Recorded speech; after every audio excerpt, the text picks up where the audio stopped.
Good morning. As a lot of you know, I'm Kate Gibbs. My husband Jordan is back there, and I have two children, Nora and Jonah. 2 weeks ago, Casey Farmer was in here, and she gave a great stewardship talk where she said at the end that St. Matthew needs you, despite what you may think, they need you to step up. And Brian took advantage of that and ran over to me. It was like, hey, I need you to do the stewardship talk in 2 weeks. And I was like, great. So here I am, doing what he asked me to do. But Brian asked me to talk about why I teach. And you would think as a teacher that would be really easy for me, but I actually struggled a lot with thinking about my why for this. So I grew up in the Macomb area in southwest Mississippi, and I went to the Mediator Redeemer Episcopal Church. And if you went to that church in the early 1990s, you were going to be taught Sunday school by Miss Ethel Farnham. And she was going to have little felt figures that she'd painstakingly cut out and put eyeballs and eyebrows and everything on, and create an elaborate setting out of felt, and then she was going to tell you the Bible story on a big felt board. And you could be certain that at the end of Sunday school that you were going to be given a butter cookie that could slide onto your finger, and that you would get to drink juice out of a plastic mug that she made for you with your name on it, hand-painted, and a picture of your choice, and I guess I picked a duck. And if you went to that church, 30 years later, the ladies of that church would finally decide that you were responsible enough to take ownership of the cup for yourself. If you went to that church, it was guaranteed that at some point you were going to be chased out of the kitchen by Miss Virginia and Miss Kathy and Miss Lynn at a potluck. You were going to hear Jack Seal get up in October and give you a stewardship talk just like I'm doing, except for that he was not afraid to talk about the money.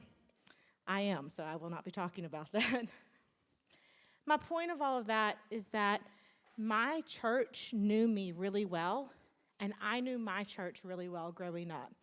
They were there for every high and low for me and for my family, and they still are today. So when Jordan and I got married, it was really important to both of us that we find a home church. And not just one that we attended, but one that we were really plugged into. And so we looked in Hattiesburg, and then we moved to Birmingham, and we looked in Birmingham, and we went to churches that had excellent sermons, and we went to churches that had fantastic ministries, but we always just felt like there was a little bit lacking, that we were always just looking for more. And I kind of had just resigned myself that I had grown up in the unicorn of churches, and that there wasn't going to be a church like mine, and that as an adult, I was just going to have to settle for something that was subpar. In 2015, Jordan and I moved to the area. We unpacked the U-Haul on a Friday and got invited to this church, and on Sunday morning, we dug in our church box, and we came to church that morning. And we got plugged into a Sunday school class really quickly, so quickly that about 2 months later, Brian, see, this is a pattern with you, came and was like, hey, we could use you to teach youth Sunday school. And so we got plugged in with that. Jordan joined the praise team and started playing for Intersection. And for the first time, I started thinking, okay, maybe this is going to be a long-term option for us. Maybe this is going to be a home church for us. Over the years, the serving changed. We got more and more plugged in. I started helping with the kids' ministry more. Tim foolishly asked me to help with children's choir. We started doing Christ's Cupboard and Birthday Gift for Christ and just trying our hands in different places. I guess I served enough that they eventually decided to start paying me for it because I started as the director of children's ministry a few years ago and then just stopped that this summer. And we were really falling in love with our church. Last fall, y'all know that, well, most of you know, that Jordan was diagnosed with brain cancer. And it was during that season that I learned just how important this church had become to us. It was members of this church that I called the morning that Jordan had a seizure, and I was hours away, and said, go pick up my kids. And it was members of this church who went to our house and got Jordan and drove him to the hospital. It was members of St. Matthew's that were waiting in the waiting room when I got there to to let me know how my husband was.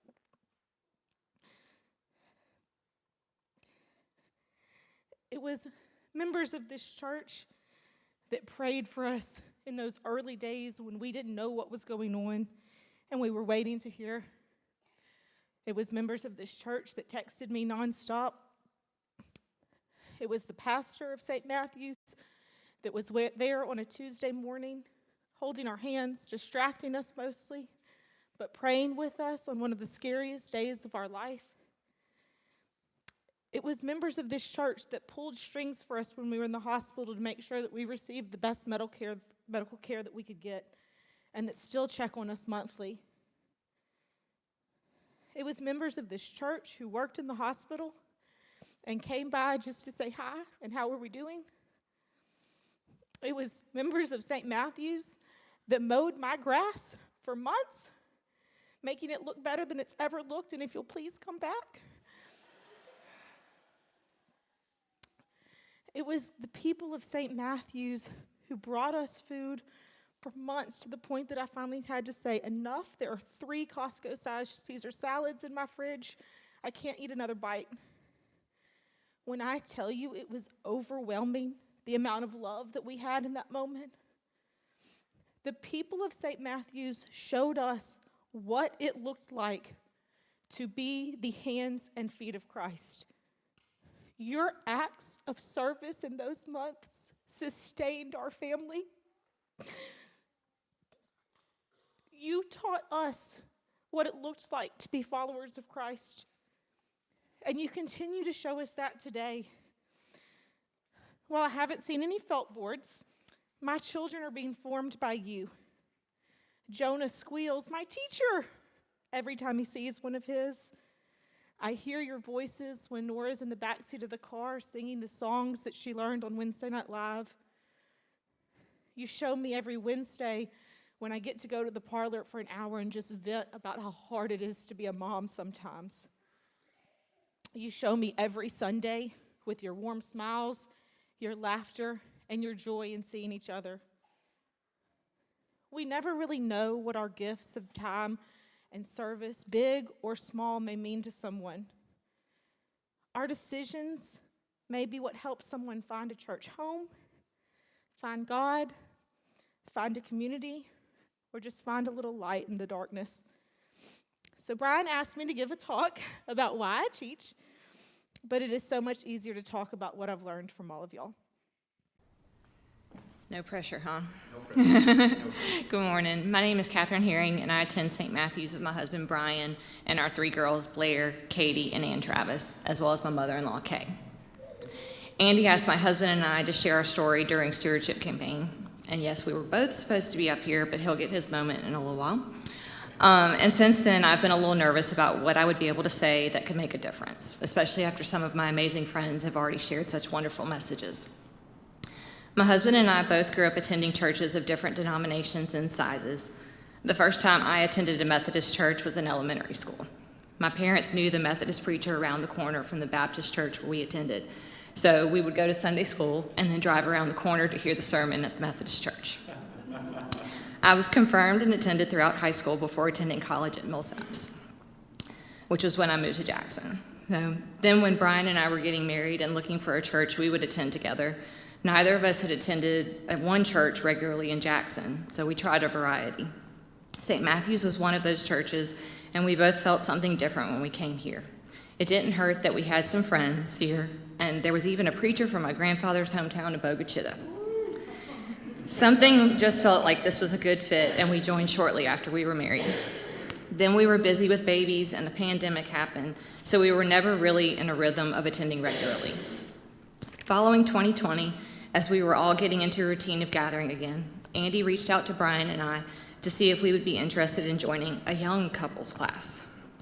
We weren't so sure that we were that young, but we were interested in the idea and Andy's plan of discussing marriage, and so we went.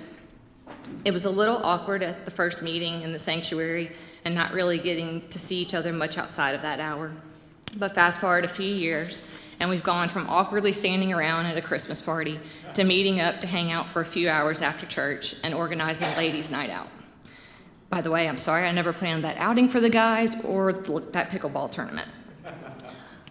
One of the amazing things about my experience here at St. Matthew's has been that I feel like I found my people. And getting up here to share my thoughts doesn't feel so scary to me.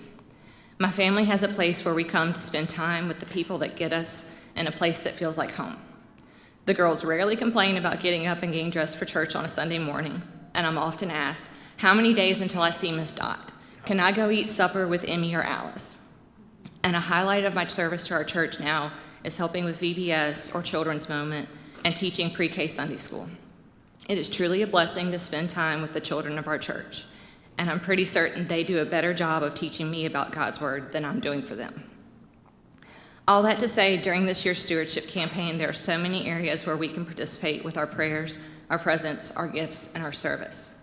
Teaching is just one of those ways, and that doesn't only mean a Sunday school class. There are opportunities including VBS or Children's Moment that are smaller commitments, as well as taking part in Trinity United Methodist Mission or chaperoning a youth group event. I read a quote the other day from Bob Goff that resonates so much in this season. I think his plan all along for us has been to meet the people he made and feel like we just met him. So what if God has chosen each one of us to be here at St. Matthew's in this season because he knows we need each other, because we are the right people to serve this church at this time? Thank you. Lord have mercy, I got nervous sitting over there in the corner. Most of you know me. I'm Alan Hart. I'm the pianist here at the church, and I'm a charter member of St. Matthew's. I think it was FDR who said, be sincere, be brief, and be seated. So that's what I'm going to try to do, but if you know me, that's not my strength. So, because I'll talk to a wall. But anyway, you know, there are pluses and minuses to being one of the last stewardship speakers of the season. The plus is that you're one of the last stewardship speakers of the season. The minus is that there's several people that have gone before you and have had wonderful things to say. So I really don't know what else I could possibly say to you that hasn't already been said, because so many people have just had beautiful, beautiful speeches and testimonies to this. I could talk about the wonderful ministries at St. Matthew's, and there are so many of those. I could talk to you about how much I love St. Matthew's. I dearly love this church. You're my family. This church has sustained me through so many things. A couple of years ago, I got very, very ill for a good period of time, and St. Matthew's carried me through that. And they showed me the love of Christ and the hands and feet of Jesus. And it was such a beautiful thing. But hang on a minute, because I'm going to talk about something that we haven't talked about so far. And it's the dreaded word, money. As many of you know, I work for a bank, so I'm all about spreadsheets and financial stuff, finances and budgets and all that lovely stuff. So earlier this year, when those lights over our very heads, and more importantly, the ones over the piano, went out, I went to Andy and I said, hey, we need to fix the lights. So I told the preacher I fully expected it to happen. It didn't. So the next week I went again to Andy and I said, so what's with the lights? So he just smiled at me and said, yeah, we need to do something about that. So, I was like, I know you're roasting me. It's a roast. It's a roast. So fast forward to week 3. Andy, I'm in the dark over here, you know.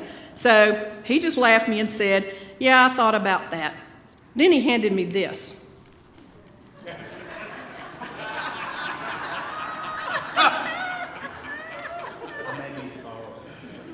Tim said he needs to borrow it.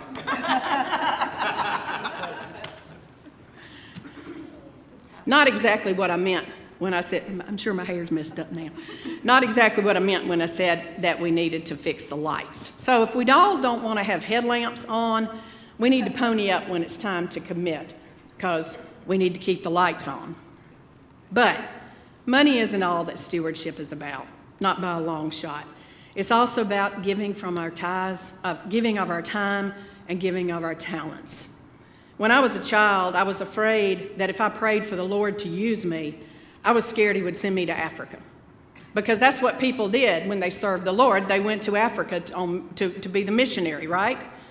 Well, fortunately, God and I both decided that I would be of better use in the music ministry. So he took that terror away from me fairly young, thank goodness. But that's because music is my passion. It's what I dearly love to do. So my question for you is, what is your passion? What do you love to do? What gives you joy? Like music gives me joy. What are you good at? Are you good at organizing? What about teaching? Does missions stir your heart? Do you want to help with the mission team or with Birthday Gift for Christ or any number of the wonderful ministries we have at this church? What about working with children? There's many ways to work with children. You can teach or you can just help out. We can't all preach like Andy, and we can't all lead the singing like Tim. But I encourage you to find what God is calling you to do. He needs you and your commitment, not just your money, but your time, your talents, your gifts, your service, and your witness. And so does St. Matthew's. Thank you.